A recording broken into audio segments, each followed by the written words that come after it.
Welcome to the Cabral Concept, where board-certified naturopath and integrative health practitioner Dr. Stephen Cabral shares how he was diagnosed at the age of 17 with a life-altering illness and given no hope for recovery. It was only after studying and traveling all over the world did he discover how to combine ancient Ayurvedic healing practices with state-of-the-art naturopathic and functional medicine to fully rebalance the body and re-energize it with life. It's time to discover how to get well, lose weight, and finally feel alive again. And now, here's your host, Dr. Stephen Cabral. Hi, everyone, and welcome back to the Cabral Concept. Thank you for joining me here today on our Wellness and Weight Loss Wednesday, where today we are going to carry on with our weekly tradition. It's been, even if it's only been 2 weeks, on the different deficiencies and signs and symptoms you will start to see when your body is not getting enough of a specific nutrient. So over the past couple weeks, I've given you the different symptoms. What if you are deficient in protein? And that is absolutely possible with a lot of the diets out there right now. And another one is this: what if you are secretly, or at least not knowingly, dehydrated? Because a lot of us, we only drink fluid when we are thirsty, and that is not enough hydration for the body to be operating at maximum capacity. So continuing with this theme, and I want to keep it going for at least another couple weeks, today I am going to bring you 13 signs, 13 symptoms that people may be playing off right now that could show you that you are not getting enough oxygen to your red blood cells, to your brain, to your muscle tissues, and it can have to do with being iron deficient. Now, I'm not talking about so iron deficient that, you're bedridden or you're super weak or any of those things. Now, that's possible. That's absolutely possible. And you might even see that then anemia on blood work. What I'm talking about is from a symptomatic level, from a functional deficient level. Are you not getting the iron that your body needs? And I'm going to give you some reasons as to why. But if you don't know what iron is, there's plant-based iron, and then there's more of meat-based iron. We'll be talking a little bit about that, but I've done a whole podcast on the different forms of iron, non-hem and hem-based iron, or non-hemi and hemi-based iron, depending on how you like to pronounce hemi or hem. And I'll go over that. I'll try to link it up today. All of the show notes today will be at stephencabral.com/1153. That will be today's show notes. stephencabral.com/1153. And if you've never heard about iron, or you don't understand how it influences the different homeostatic properties of the body, which means keeping it balanced, it is an essential element. It's an essential nutrient that your body needs in order to supply hemoglobin or oxygen to your muscles and to your red blood cells. Now, when the hemoglobin moves into the muscles, we call it myoglobin. And myoglobin is what gives those muscles their strength, their suppleness, their ability to do work, right? So they don't cramp. And we'll be talking about some of those signs and symptoms in a minute, so I don't want to give them all away right now. So what we're using the hemoglobin for is to move the oxygen from the lungs to the different tissues within your body. And what I also want to talk about on today's show are other factors of why iron might be low. And the reason, just like most of these podcasts, this topic came about is because every Monday and Thursday, I read every single lab that comes in from Equilibrium Nutrition, where people purchase at-home labs there, they run them, I review them, and my health coaches get on the phone with you, and they go through the programs or protocols that we've developed for you. And I have amazing health coaches on my team. We have Laura, we have Dawn, we have Julia, we have Caitlin, and they take you through all of these great programs and protocols. Well, on some of the labs that we just saw, and this came up, the person had lower levels of iron, or so it seemed. But as we ran an organic acids test and a few other labs, we actually saw that they were deficient in the cofactors. And I want to get to those towards the end of the show. Because a lot of people, and this goes for medical doctors as well. And again, this is no slight to medical doctors. So medical doctors know a lot more than I do about pharmaceuticals. They know a lot more than I do about surgery or other, acute-based interventions. But what I try to teach is that there's more to this. There's layers to this. It's like peeling back an onion. And a lot of people don't realize that iron, just like everything else in the body, doesn't work in isolation. It works with cofactors in order to be able to move the oxygen, and that includes iron, with the oxygen into those red blood cells or into the muscles. So I'm going to get into that towards the end of the show. Much of this research today comes from the Linus Pauling Institute, which is considered orthomolecular medicine. So if you don't know Linus Pauling, well, he's a double Nobel Prize winner, pretty smart guy, biochemist, and did a lot of the research with vitamin C and all of these vitamins and minerals. Now, what we learned, and Dr. Saul carries on a lot of his work as well, we also teach orthomolecular medicine as one of the 7 branches in the Integrative Health Practitioner certification and course. So in Integrative Health Practitioner, you'll learn about naturopathic, you'll learn about orthomolecular, you'll learn about Ayurvedic, you'll learn about traditional Chinese medicine, you'll learn about traditional naturopathy, herbalism, you will learn about Eastern-based philosophy, and you'll get all of that in one because it's truly integrative. If you don't know about it, the Integrative Health Practitioner course and certification, I can't recommend checking out enough. It's just at integrativehealthpractitioner.org. But one of those branches is from the Linus Pauling. And what Linus Pauling did was he actually showed us a lot of the importance of why we get so many diseases today. And it's a deficiency in a lot of these B vitamins, vitamin C, zinc, etc. So what I'll do is I'll round out the show with what you can do about that. But right now I want to go over those 13 symptoms. Now, here's the thing. I'm not going to have to spend too long on the 13 symptoms. And the reason is they all have to do with the deficiency of what iron does for the body. So what iron does for the body is it provides oxygen. So think about it. When you are not getting enough air, you can start to feel a little off, right? Well, here are the symptoms of not getting enough oxygen to the whole body, but at a functional level, at a lower level, which doesn't mean that you're not going to live, that you're not going to survive. You will, but you're not going to feel your best. So the first one is this: feeling tired, feeling fatigued in both the mind and body, where you just feel like you can't keep up. You feel overwhelmed. That could be an iron or oxygen-based deficiency. In Ayurveda, we also call this a Vata-Ama blockage. There can be a blockage of your body's ability to move oxygen and air around the body. Well, Vata is air and ether. When there's a blockage of that, we have a blockage of Vata or a Vata-based dysfunction in the body. Okay, let's now move on to symptom number 2.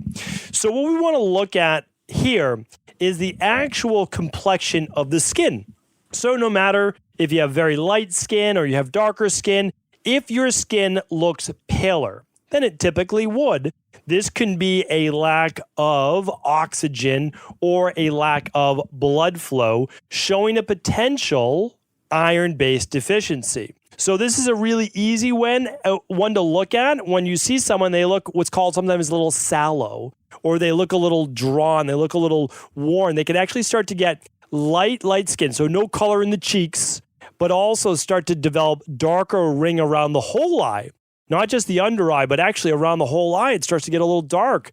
And that is another perfect Ayurvedic-based sign. So if you're starting to study Ayurveda, you say, oh, dark shows a blockage of Vata, a blockage of oxygen in the body, or a lack of flow or congestion. And so that is another great one. So that's number 2 is the paleness. Now, number 3 is muscle weakness. So muscle weakness can simply be there's not good oxygen transportation. And as I said before, iron to the blood is what we call hemoglobin, but iron to the muscles for the oxygen is called myoglobin. And what we look here for is the body's ability to do work with oxygen, right? So aerobic-based work requires oxygen. That means exercise that you can perform at a steady state for the most part for over 90 seconds at a time. Because after that, you pretty much move past the anaerobic threshold. The anaerobic threshold would be maximum really of 90 seconds. Some studies show that you can go all out for 2 minutes. I kind of believe that since I used to run way back in the day, the 800 meter in track, which is a half mile, and it would take you about that 90 seconds to 2 minutes or so. I believe that's correct, right around there.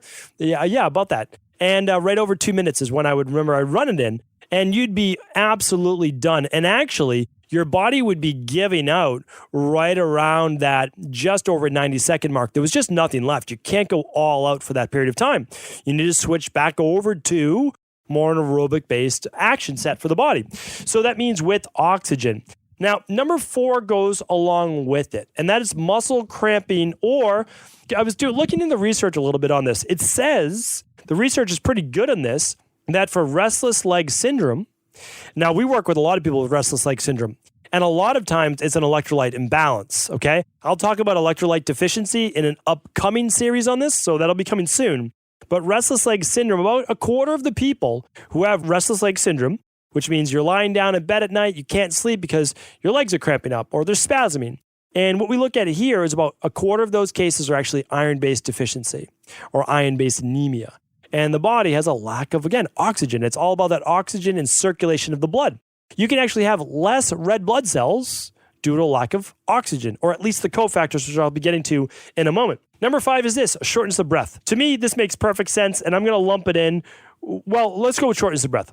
If you are not getting enough oxygen to the 40 trillion cells in your body's going to ask you as a reflex to take in more oxygen. If you feel like you can't get more oxygen in, you're going to feel short of breath. So that to me makes total sense. Absolutely total sense. I'm going to lump this next one in kind of with it, and that's heart palpitations.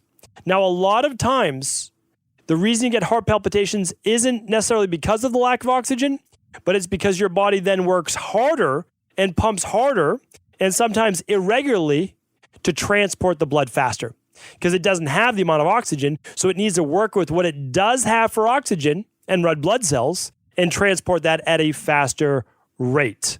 Okay, headaches and dizziness. The dizziness makes total sense, right? If there's a lack of oxygen to the brain, that makes sense. But the headaches is also from the blood flow. That's super important to look at it. If there's too much or too little blood flow to the brain, you can get a headache.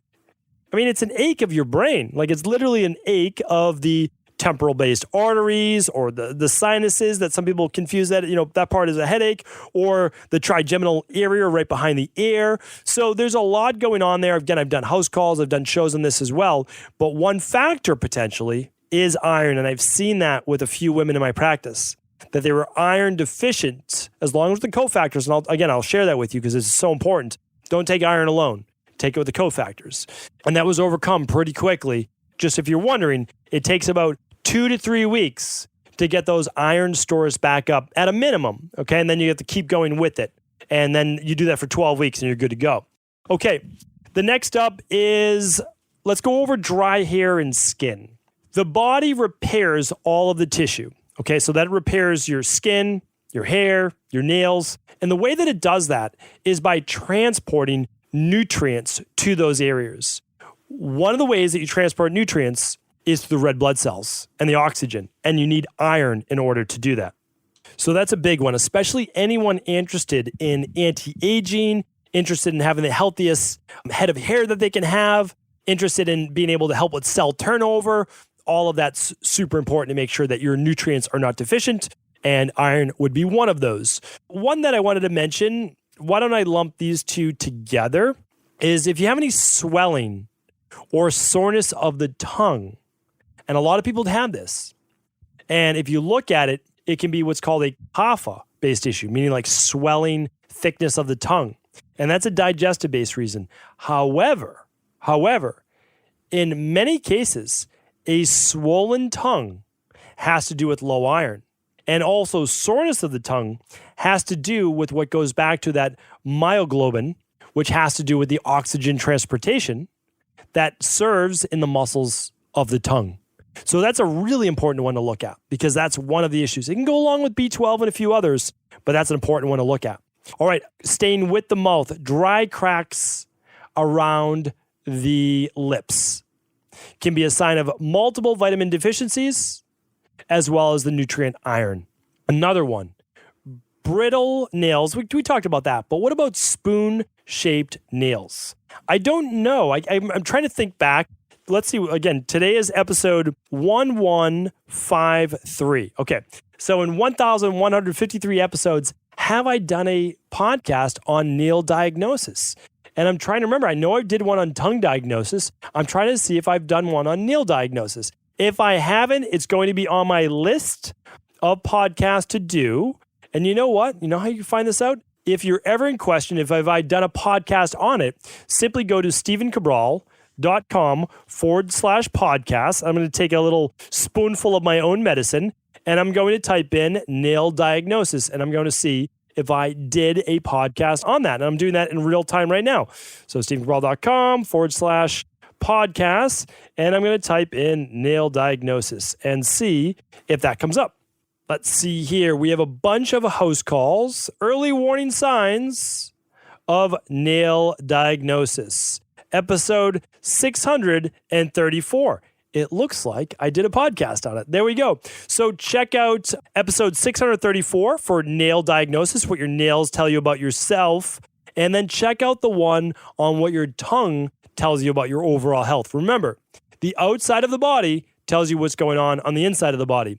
So what your tongue reveals about your health was done in episode 311, and the nails is 634. All right, so I don't have to do a podcast on that. Next up, I want to talk about, so the spoon-shaped nails. And on that podcast, I'm sure I also said that spoon-shaped nails talks about cardiovascular-based issues as well.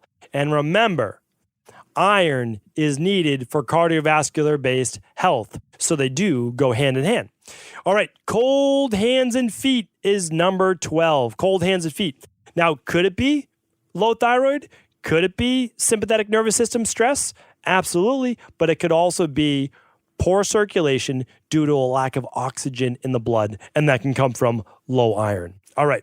The last one, sign number 13, is a weak immune system. Oftentimes, people who are either anemic or they are low on iron from a functional based level are more prone to coughs and colds and whatever the latest virus is. And their body is not able to keep up because their body is in a weakened state. It is in a deficient state. And we talk about it all the time, that the body gets sick, it gains weight, it gets unhealthy, it ages faster because of a deficiency or a toxicity.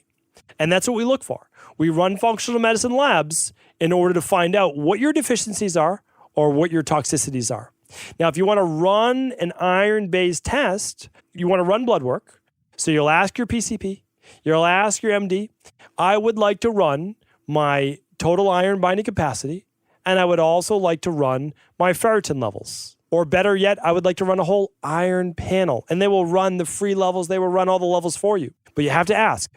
And you say, here are some of the symptoms I'm having. And I know from my research that it could be low iron.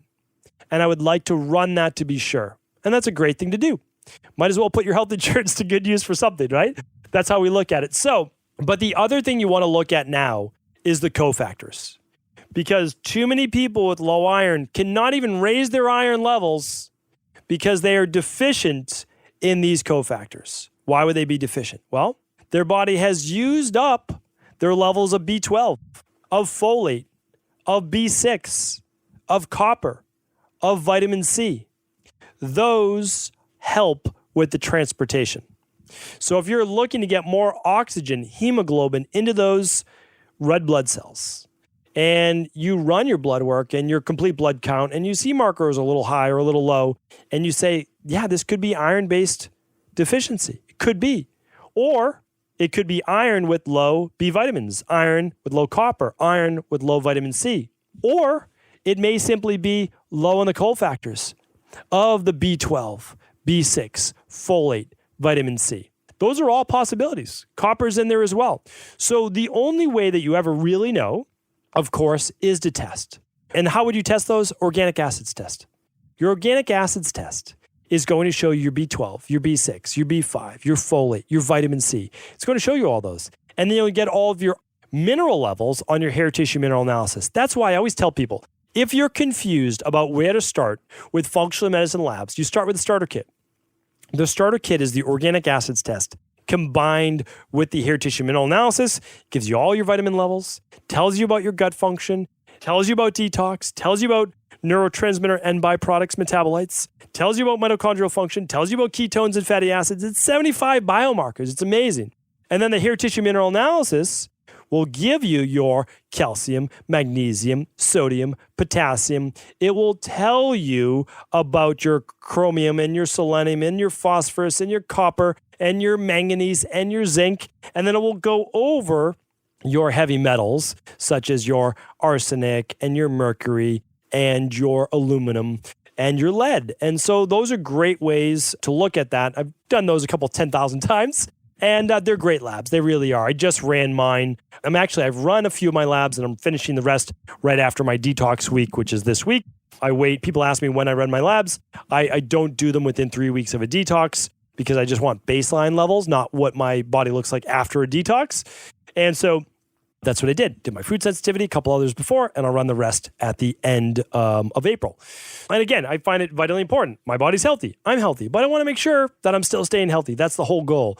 Now, I gave you the cofactors right there. So if you're going to take iron, I recommend a plant-based iron. The reason is that a lot of the other synthetic irons, they oxidize in the body. They create a lot of free radical damage. I'm not a huge fan of infusions of iron. I know when people are low, their doctors recommend infusions. Not a huge fan. It would be a last resort for me. I'm going to use a plant-based iron or natural iron. But remember, all the people out there that are using plant-based iron, you have to take vitamin C with it. If you don't take vitamin C with it, it's difficult to transport the non-hemp form of the iron into the cells. And so you can be eating those great food sources of plant-based iron, such as citrus fruits and the oranges, the grapefruits, the lemons, eating tomatoes and strawberries and peppers and having potatoes and all of those great things. And they all are great, right? You can also do some of my favorite, which are pumpkin seeds, without a doubt. And of course, spinach, which is very high in iron. And so those are all great. Beans are great, kidney beans, thyme, broccoli, squashes. So great, all great. And then if you want to do more of the paleo forms of protein, you can do chicken and you can do beef, or you could do egg yolk especially, not just the white. You can do shrimp. You can do some things like oysters and clams, and you can also use liver.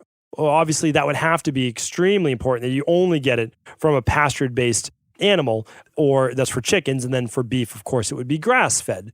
So you can choose your choice of whether you want it plant-based or more paleo-based.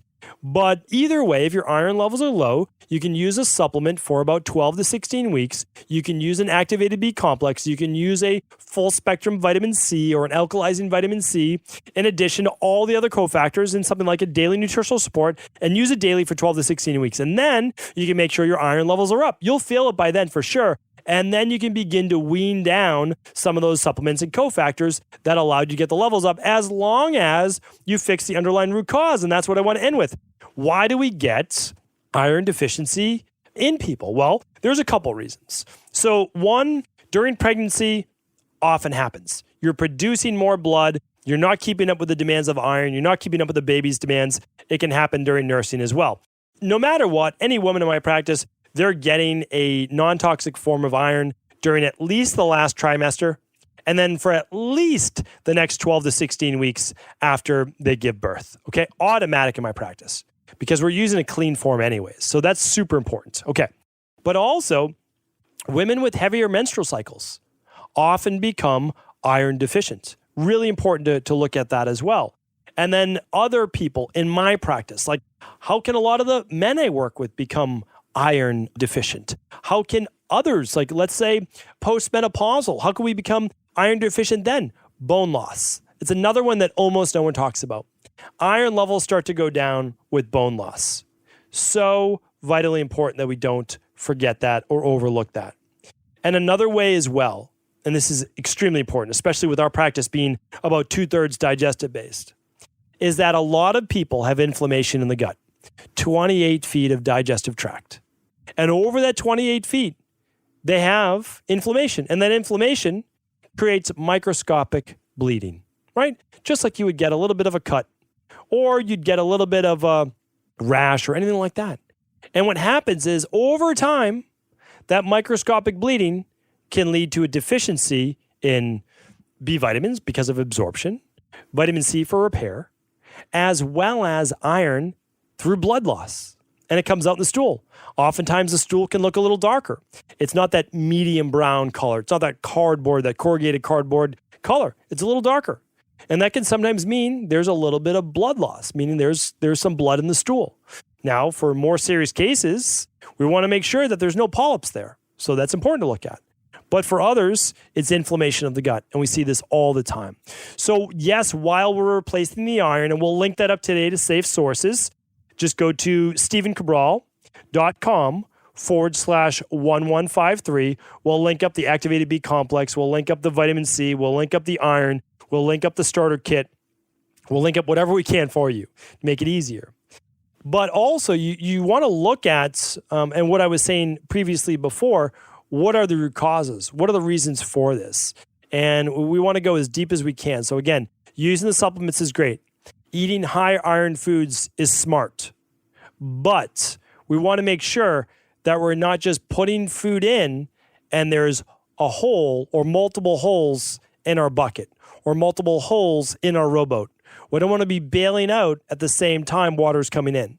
So that's why my goal is to always uncover what are the root cause imbalances, and then use the de-stress protocol, one of those being supplements, one part of the 8 being supplements, in order to give the body back what it's deficient in so that people don't have to suffer the symptoms of dis-ease of the body, while then using whole foods to take over as your digestive system improves. That's what we do. We've seen it work remarkably well in our practice, and I hope that you begin to use it more in your life as well. Or maybe you already are, and if you are, please do feel free to pass this information on to anyone you believe it could serve. Thank you so much, everyone. Appreciate you. Take care. Have a great day. Before you go, I wanted to ask you this question. What if I could teach you in just a couple of hours how to transform your thyroid, hormones, adrenal, cholesterol, blood pressure, blood sugar, weight loss, energy, mood, brain, pregnancy, anti-aging, or many other health-related issues? After 20 years in private practice, after seeing and overseeing 250,000 client appointments, I sincerely feel I have the real-world data and have found the answer you've been searching for. So what I've done is spent hundreds of hours of my own time refining what you need to know in order to uncover your underlying root cause health issues and then begin to rebalance the body and bring it back to a state of robust health and wellness. I'm going to teach you exactly what I do in my private practice so you can understand how you got here and now what you need to do in order to heal. You'll receive all of the important success checklists, protocols, and even ways to customize it to make the program fit your busy life. And you'll get all of this at a fraction of the price. Let me save you the time, money, energy, stress, and frustration of not knowing what to do next. Instead of reading dozens of books on the topic and seeing multiple practitioners, I will condense everything that you need to know in just a few hours of video tutorials that you can watch and listen to anywhere. Together, we will make this healing process an enjoyable one that you can take with you for the rest of your life. I wish you all of the best of health and happiness, and I hope to be able to guide you on your healing journey through my Health Results Accelerators. Simply choose the health imbalance you're currently suffering from, and by the end of today, you'll know what went wrong and how to get well again. I guarantee it. For details, head over now to stevencabral.com/courses.